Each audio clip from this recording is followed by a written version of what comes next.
Welcome to Stories from the Mat with Jan, a quiet place for families, educators and experts to come together and build confident learners from the very beginning. I'm Jan, let's begin. Can you believe this? It's episode 8. What are we really building?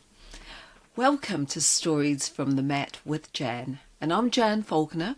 I'm a children's author, wife, mother, sister, aunt, cousin and nonna, and I suppose I am someone who has spent most of her life watching children learn.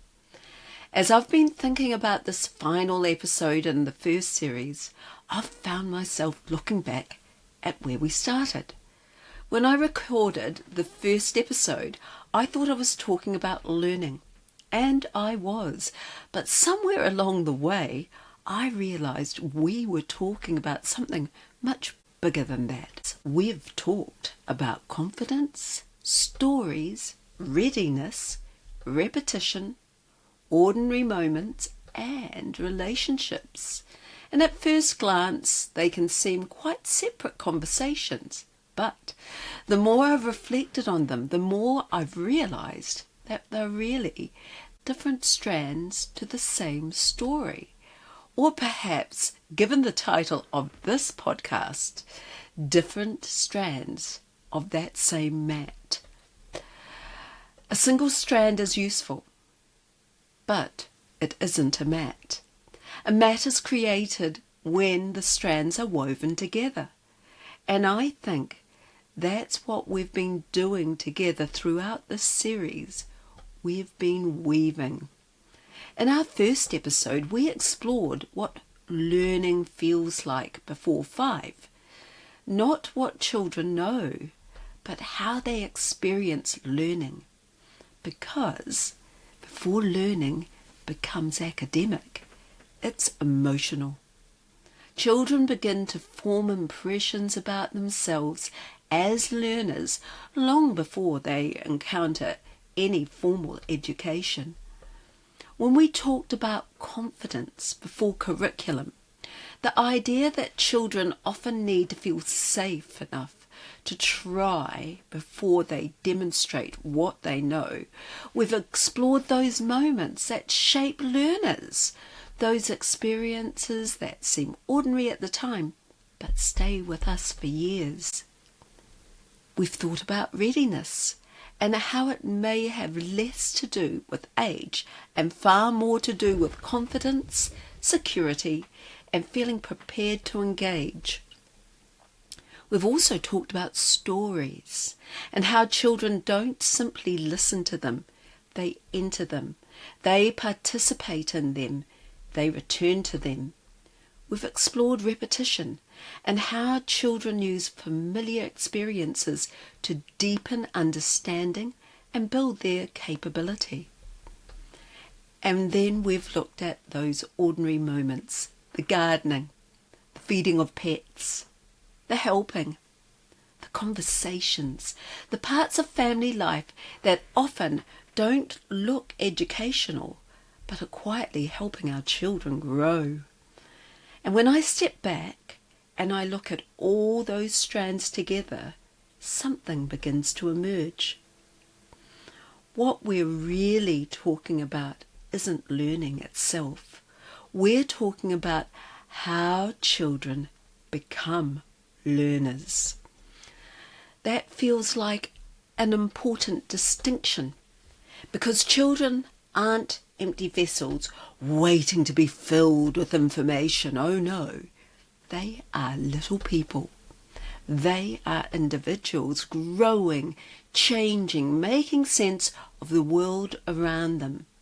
We've spoken throughout this series about some of the thinkers who have helped us understand this more clearly.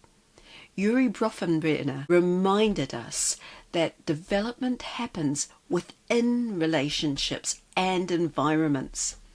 If we want to understand a child, we have to look at the world that they live in. Lev Vygotsky, now he showed us how children learn through interaction with other people, gradually taking on more and more for themselves. Jerome Bruner helped us understand the role of stories in helping children create meaning. Kathy Hirsch-Pesic reminds us that children learn best when experiences are active, meaningful, socially connected and joyful. Carol Dweck's work highlights the importance of confidence and belief in our own capability. Hard Gardner challenged the idea that intelligence can be measured in only one way, and Todd Rose reminds us something that I think is profoundly important. The average child does not exist. I keep coming back to that idea. The average child doesn't exist.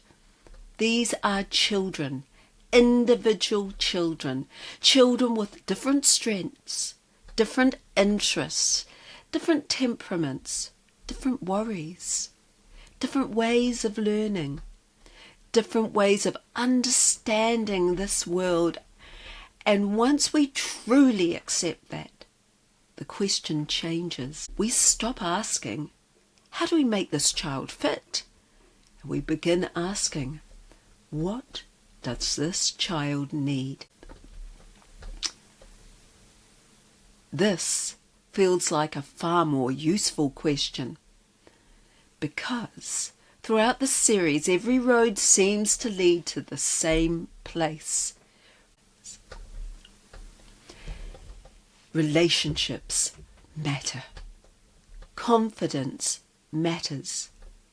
Belonging matters. Stories matter. Ordinary moments matter. Not because they are separate things, but because together they create the conditions in which learning can flourish. And perhaps that's what we're really building. Not perfect learners, not high performers. Not children who can tick every box at the earliest possible moment. We are helping children to build a relationship with learning. A relationship that says, it's safe to try. It's safe to make mistakes. It's safe not to know yet. It's safe to be curious. And when children feel those feelings, something remarkable happens. Learning follows. Not always immediately, not always in a straight line, but it does follow. As I've recorded these episodes, I've found myself becoming increasingly curious. Not less curious, more curious, because the more I learn about children, the more I realise how much there is still to understand. And that's why I'd like to continue this conversation. In the next series, I'd like to widen it. I'd like to explore these ideas with other people who've spent time thinking about children, learning, development and family life.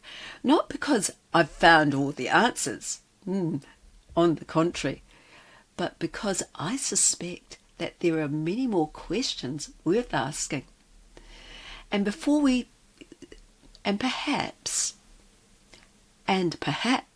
that's a good place to finish, because if this series has taught me anything, it's this. Children are not simply learning facts.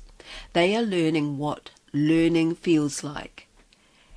And that feeling may stay with them for a lifetime.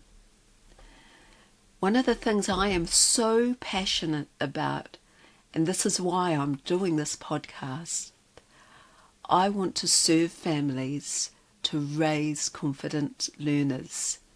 And that's why this is Stories from the Mat with Jan, a quiet place to think, notice and begin. So thank you for joining me. Until the next time, take care.